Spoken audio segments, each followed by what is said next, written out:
하나님의 은혜가 여러분들의 삶 속에 충만하시기를 주님의 이름으로 축원합니다.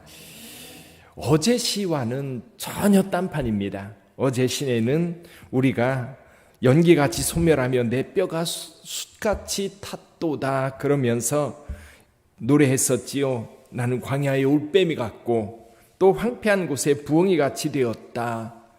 그래서 정말 어둠 속에서 홀로 살아가는 올빼미나 부엉이같이 외롭게 버려진 것 같은 그런 인생의 모습을 하나님 앞에 고하고 있었다면, 오늘 시편 103편은 분위기가 완전히 반전되었어요. 오늘은 찬양시입니다. 하나님을 진정으로 기쁨으로 찬양하는 그런 노래지요. 우리 1, 2절 먼저 한번 읽어볼까요? 1, 2절 시작. 내 영혼아 여호와를 송축하라. 내 속에 있는 것들아 다 그의 거룩한 이름을 송축하라. 내 영혼아 여호와를 송축하며 그의 모든 은택을 잊지 말지어다.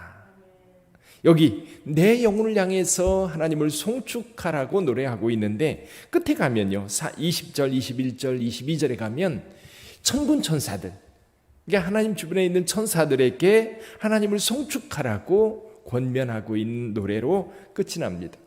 자, 그렇다면 저와 여러분들이 하나님을 찬양해야 되는 이유, 하나님을 송축해야 되는 이유는 참 많지요. 근데 오늘 본문의 말씀을 통해서는 두 가지만 같이 생각을 해보려고 합니다. 하나는 뭐냐면 죄사함의 은혜입니다. 죄사함의 은혜. 우리 하나님께서 우리의 죄를 사해 주셨기 때문에 우리가 오늘 하나님을 송축하며 기쁨으로 노래할 수 있다는 거예요. 우리 한번 볼까요? 3절 4절 같이 읽어봅니다. 3절 4절. 그가 내 모든 죄악을 사하시며 내 모든 병을 고치시며 내 생명을 파멸해서 속량하시고 인자와 긍휼로 관을 씌우시며. 보통 이스라엘 백성들은요, 죄의 결과로 여기 두 가지를 이야기합니다. 하나는 병, 모든 질병, 또 한 가지는 삶의 모든 파멸. 그래서 삶을 살아가면서 어렵고 고통당하고 괴로움당하는 이 모든 것들은 죄에 근거하고 있다라고 생각을 했었어요.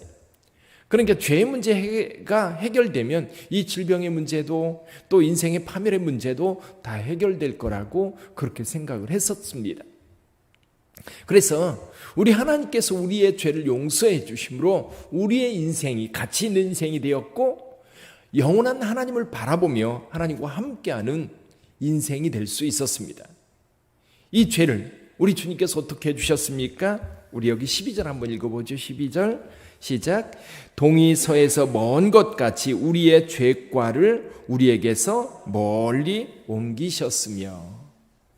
저는 동이 서에서 먼 것 같이, 그렇게 해서 이 말씀이 한번 생각해 보세요. 이쪽 끝 그리고 이쪽 끝, 동쪽 끝, 이 동쪽이 서쪽과 이게 완전히 분리되어 있기 때문에 너무나도 거리가 먼 거예요. 하나님께서는 이 죄악을 그렇게 옮기셨다는 겁니다. 우리 인간은 연약하지요. 여기 13절에 보면, 13절 14절에 보면 이렇게 말씀합니다. 아버지가 자식을 긍휼히 여김같이 여호와께서는 자기를 경외하는 자를 긍휼히 여기시나니. 이 긍휼히 여김, 이 긍휼히 여김이 14절에 보면 이는 그가 우리의 체질을 아시며 우리가 단지 먼지뿐임을 기억하심이로다. 인생은 그날이 풀과 같으며 그 영화가 들의 꽃과 같도다. 그저 한번 바람이 불면 바짝 말라 그 있던 자리도 어디인지 모르는 그런 게 인생입니다. 하나님의 돌봄이 없다면, 하나님의 은혜가 아니라면 우리가 이 세상 속에서 우리의 의미를 어디서 찾을 수 있느냐라는 거예요. 그런 인생, 더군다나 이 죄 때문에, 죄라고 하는 것은 결국 하나님과 거리가 멀어진 거지요. 하나님과 거리가 멀어졌고, 그러다 보니까 스스로 살아가려고 애쓰는 그 모습이 결국 죄인의 모습입니다. 인간의 욕망과 탐욕을 가지고 살아가는 이유는 뭐냐면 하나님의 돌봄에 대한 믿음이 없기 때문에 어떻게든지 내가 살아야 되거든요. 그러니까 속임도, 그리고 분냄도, 그리고 탐욕도, 우상숭배도, 이런 것들이 거기서 다 나오는 것들이에요. 그런 인생을 우리 하나님께서 죄를 사해 주심으로 우리를 평안하게 하셨고 뿐만 아니라 하나님의 거룩한 백성으로 살 수 있는 길을 열어주셨던 겁니다. 더군다나 오늘 저와 여러분들에게는 우리 하나님께서 우리 주 예수 그리스도를 보내서 우리의 죄악을 다 담당케 하셨습니다. 죄가 용서되면 여러분 그렇게 그것이요 편안하고 행복할 수가 없는 거예요. 죄책감이 없는 경우는 죄악을 함부로 행하며 살아가지. 요즘에도 뉴스를 보다 보면 어떻게 인간이 저렇게 살아갈 수밖에 없을까. 근데 여러분 인간이 그래요. 그제도 자식을 가방에 넣어서 아이가 죽었다는 뉴스를 들으면서 어떻게 사람으로서 그럴 수 있을까? 그러니까 그러는데요. 하나님 없는 사람들은 그럴 수 있어요. 사랑하는 성도 여러분, 하나님께로부터 죄 용서받은 성도로서 우리 하나님을 기쁨으로 찬양하며 사는 저와 여러분들이 되기를 주님의 이름으로 축원합니다. 또 한 가지는요. 우리 5절 한번 읽어볼까요? 5절 같이 읽어봅니다. 좋은 것으로 내 소원을 만족하게 하사 내 청춘을 독수리같이 새롭게 하시는도다. 아멘.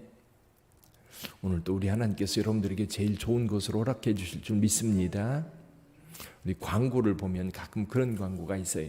내 자식에게 먹이는 것, 그렇죠? 내 자녀에게 먹을 것을 주는 마음으로, 또 우리 부모님에게 부모님을 대접하는 마음으로 이 음식을 준비했다. 뭐 이런 얘기 광고를 통해서 봅니다. 그래서 오늘 본문의 말씀에서도 13절에서 그렇게 말씀하시죠. 아버지가 자식을 긍휼히 여김같이 여호와께서는 자기를 경외하는 자를 긍휼히 여기시어서 죄를 용서해 줄 뿐만 아니라 여러분 저와 여러분들에게 가장 좋은 것으로 채워주시는 하나님, 저는 그 하나님을 믿습니다.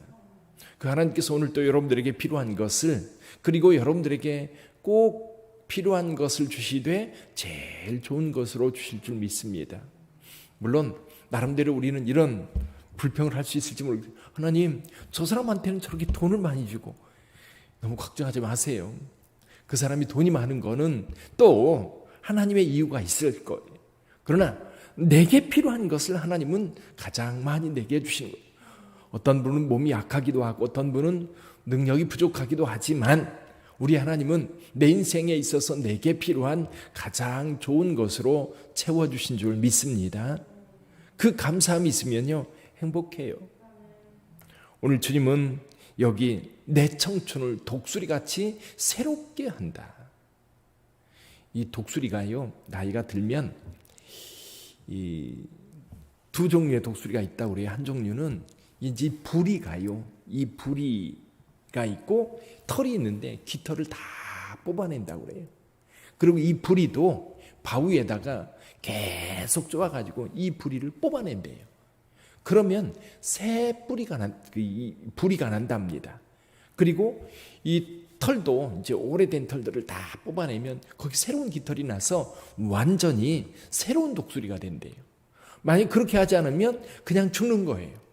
그냥 죽는 건데 독수리가 이렇게 새롭게 태어나는 이 모습, 여기에서도 그래서 내 청춘을 독수리같이 새롭게 한다라는 말이 새롭게 태어나는 인생인 거예요. 새롭게 태어나는 인생. 사랑하는 성도 여러분, 여러분의 삶 속에 그 은혜가 있기를 주님의 이름으로 축원합니다. 오늘 하루 살아가면서도요 하나님께서 내가 하나님을 경외하고 하나님의 말씀 따라 하나님의 은혜를 따라 살고자 한다면 우리 하나님은 내가 걸어가는 그 길 가장 선한 길로 인도하실 뿐만 아니라 내게 필요한 가장 적절한 것을 저와 여러분들에게 주시는 줄 믿습니다. 가끔 그런 생각을 해요. 이 길이 아니고 딴 길 갔다면 무슨 일을 당할지 모르겠고요. 또 지금 내게 필요한 것 적당한 때 하나님이 주시는 거예요. 더 주어도 그게 우리에게 은혜가 되지 않을 때 많습니다. 그냥 우리에게 최고로 적절한 것을 우리에게 주신 하나님. 저와 여러분들에게 하나님께서는 늘 하늘의 신령한 복을 주실 뿐만 아니라 이 땅에서 필요한 기름진 것으로 여러분의 삶을 채워주실 줄 믿습니다.